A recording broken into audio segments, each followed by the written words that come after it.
I am number one.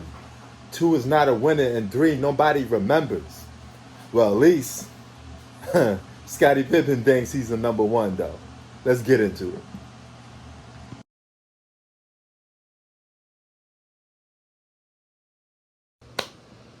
What's up, guys? Prince Sports.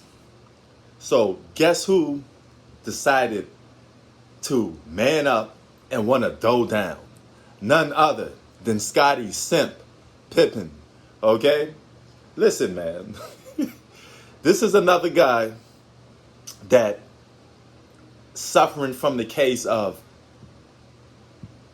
little too late. You missed the opportunity, okay? And when you got the opportunity, you never was the man anyway. All right? So he's coming out with this book. And in this book, he wants to change the narrative. He wants to change the course of history.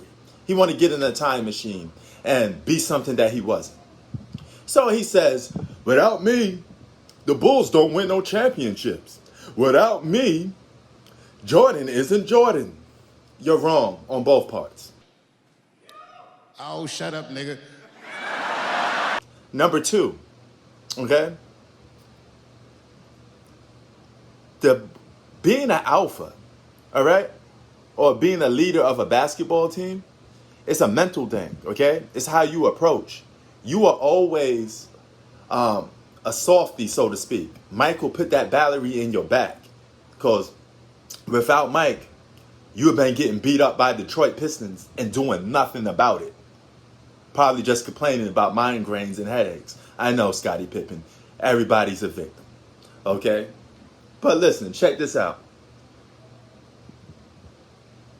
Jordan was an all-star before he started playing with you, Pippen. Jordan was an all-star pretty much from the minute he picked up a basketball. He was putting up all-star numbers. Was you doing that? Okay. You blew it. Yeah, I guess not.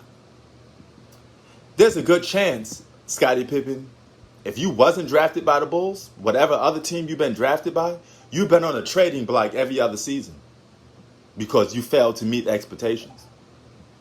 And your career probably would have been like that. You are the one that need to go to Michael Jordan and give him a hug because you have the luxury of playing with Michael Jordan, a guy that bailed you out in a lot of situations. He bailed you out in tough situations. He bailed you out on a basketball court because guys were planning for Michael Jordan. How you stop Mike? Double team, triple team. Your job was easy. Nobody was checking for you. Isaiah Thomas could have taught us that. He said you was a nobody. When Jordan was retiring and Grant Hill was coming into the league, we were talking about passing the mantle to Grant. Yes. You was going to. So it ain't like you won. Scottie Pippen couldn't carry the league. Jordan carried the league. We're talking about a guy like yourself carrying the league. So you can't sit there and be like, oh, come on. You can't say nothing. Okay, I got a new topic for the open court. If Jordan is like, look, I'm not playing. If Isaiah plays, okay, all right. Scottie Pippen, I'm not playing. If Isaiah plays, man, go to the park. Nobody was checking for Pippen. Nobody in the league was respecting you like that, dog, because you was a soldier. You was never a leader, okay? That you would never be. You're not even a leader outside of basketball. Has Future knocked on your door lately? Because if that was Mike, Future wouldn't be stepping up to that house, okay? You can't even hold things down outside of basketball. So how you going to be a leader on a basketball court if you can't do it, a leader outside of basketball as a man? That's one thing. All right? Now, let's talk about your basketball career. You had the chance to be the man. 1994, you win an all-star MVP, okay, in an exhibition game. Anybody can win an all-star MVP in an exhibition game. It's just a highly glorified game just for fans. Nothing special. I don't even talk about all-star games to try to validate somebody's greatness. Okay? But nevertheless, you're on a winning team. The Bulls are winning, right? But are you the main reason they winning? No. The main reason they were winning was because of Horace Grant and Tony Kukoc, two guys that were outshining you. To a point when the playoffs come, you supposed to be the man. You quit on your team, Paul George style, and Tony Kukoc bails you out. Horace Grant has an all-star season, steps his game up, becomes one of the vital reasons to why the Bulls are winning without Mike. Not you, Scottie Pippen, because the next very season Horace Grant leaves. What happened? You're on your knees begging Mike to come back because you can't handle the pressure of being an alpha or even try to be put in that situation because you can't handle it. Does that seem like somebody that really is vital to a team? Why in 1994 they were going to trade you for Sean Kemp after that season? Why is that? Why were you on the trading block for Sean Kemp? They were going to get rid of you, dog. Only guy that saved you from not leaving the Bulls is your big brother, Michael Jordan. Why in 1997 they were going to trade you for Tracy McGrady? Jerry Krause was actually trying to make a trade for me and Scottie Pippen, and MJ called and axed that whole deal. But for me, being Wait a minute. Did you know that at the time? Yes. What? Absolutely. Jerry Krause was trying to make a trade for me that night and Scottie Pippen. They brought me in for a secret meeting. Yes, they did. The entire course of NBA history just shifted on its axis. Wow. That's probably why he's not there anymore. But wait, so when was this before the draft? This was, it was a couple of days before the draft. Like I flew in to Chicago to meet with those guys. Like on a commercial plane or a private jet? Was this like all secret? Did anybody find out? It was all secret. It was all secretive. If you so value to a team, how come two guys were about to be Chicago Bulls and you were about to be traded? And here's the funny part. You say Jordan couldn't win championships without you? Listen to this. Jordan could have played with Sean Kemp on that 96 Bulls team and up, and they still would have won championships most likely. Period. Sean Kemp was an all-star, pitting up even better numbers than you, Scottie Pippen.